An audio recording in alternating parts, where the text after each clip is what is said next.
What's up guys, welcome back to me upside down ammo crate. Today I'll be taking a look at the Nerf rifle knockout sent to me by Jayson Smith from Perth, Australia. I'll discuss the mods done, check out how hard it's hitting, and end up with some target shooting. Let's begin.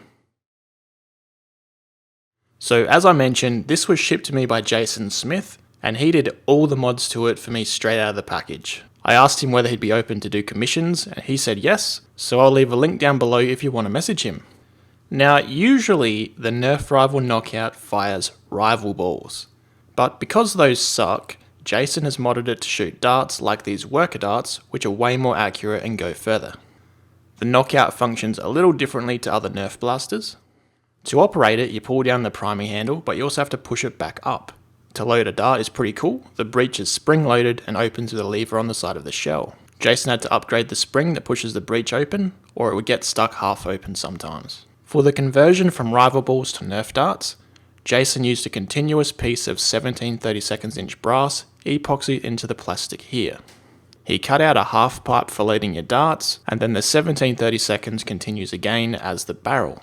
Epoxied into the front half of the shell is some 9/16, which when closed slides over that half pipe to seal the breech. Jayson also sleeved the 9/16 in 19/32 for extra strength, and on the end of the barrel there's a small piece of 5/8, which acts as a coupler for the worker rifling attachment, which helps accuracy. Internally, Jayson did not upgrade the spring. This is just the stock spring. But there are some upgrade springs available for the knockout, along with entire pre-made brass breeches from AK Blaster Mods, which you can find in the links below. I think that covers all the mods. Now let's test the performance. First up, I'll chrome you without the worker rifling, then with it attached. I'll also compare worker darts against Dart Zone bamboo darts. Here goes.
With worker darts and no rifling, we got an average of 178, high of 183, and a low of 171, with a variation between the high and low of 12. Now I'll attach the worker rifling.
With the rifling attached, we got an average of 180, high of 188, low of 173, and a variation between high and low of 15.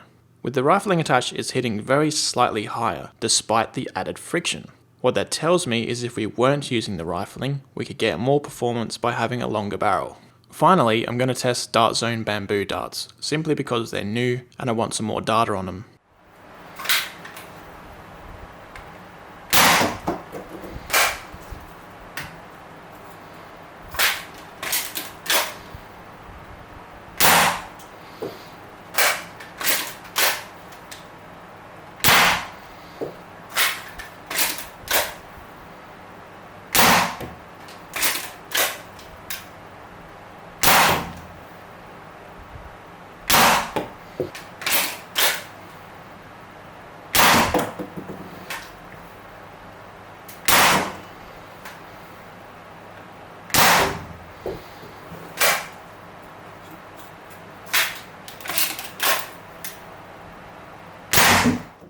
With the bamboo darts, we got an average of 167, a high of 174, and a low of 163, with a variation of 11 between the high and low. Compared to the worker darts, the Dart Zone bamboos were quite a bit slower. What that should mean when we get to the target shooting is they'll drop lower on the target, and if you wanted to reach the same distance as the worker darts, you'd have to aim higher. Why are they slower? Well, they're the same exact weight as worker darts, so I'd have to say it's probably due to the lower friction they have. They just aren't accelerated as much in the brass as the worker darts are.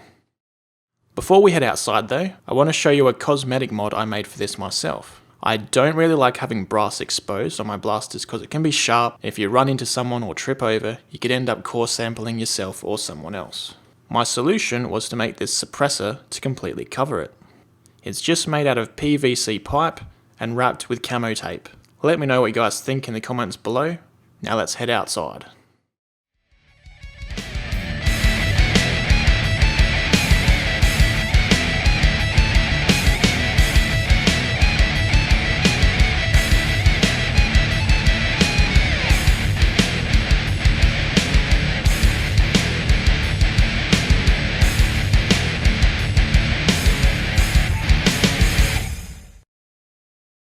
Now, one more thing before I head over to do some target shooting.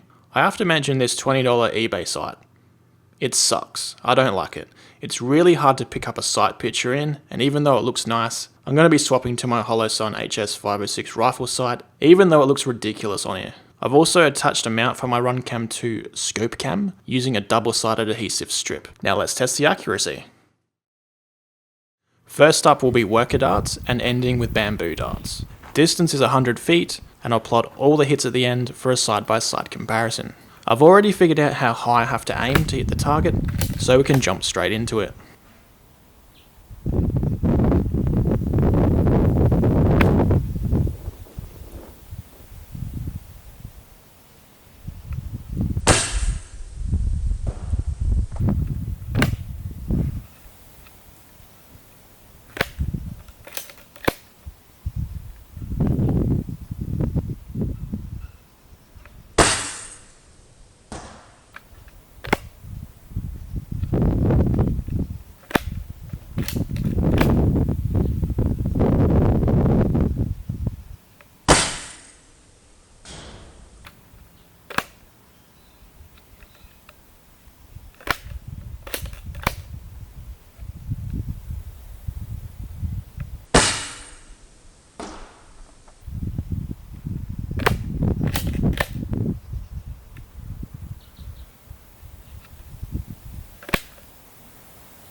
The worker darts had a pretty good spread, especially for it being a pistol. I'm much more experienced with handling rifles that I can actually shoulder, because that's what I have in real steel. But now let's fire some dart zone bamboo darts.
Another nice spread here from bamboo darts, hitting lower on the target than the worker darts due to that lower velocity. We had a couple that seemed to have a mind of their own, going right and left of centre though. Overlaying the worker darts and centering both over their target as an artificial 0, the worker darts clearly grouped tighter here. Let's head back inside and wrap things up. This modded knockout is an awesome little pistol. Averaging 180 FPS with worker darts, it's able to deliver the hits on target at 100 feet every time. And it could likely hit people even further than that, especially if you opted for a spring upgrade from AK Blaster Mods. Remembering this one here is running on the stock spring. I really like this blaster, and thanks again Jayson for sending me this. And don't forget to check him out in the links below if you want to get one of these custom built for yourself. As always, thanks for watching. I'll see you next time.